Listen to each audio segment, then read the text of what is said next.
So in this Apple Pages tutorial video, I'll be showing you guys how to add a column break on the Pages iPhone application. So once Pages is opened up, I'm just going to go ahead and type in the word column break just like now. Now, if you want to change this up, I'll just go right in the middle just like this.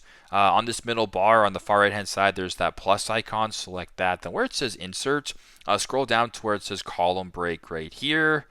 I will press it, and as you guys can tell, it then breaks it apart into a separate section. So pretty straightforward, just like that. So yeah, super simple, super straightforward. That is how to add a column break. Once again, this middle bar, right hand side, insert, select column break, and then proceed that way. So yeah, pretty simple, pretty straightforward. That's how to add a column break on the Pages iPhone application. Thanks again for watching, and I hope this video helps.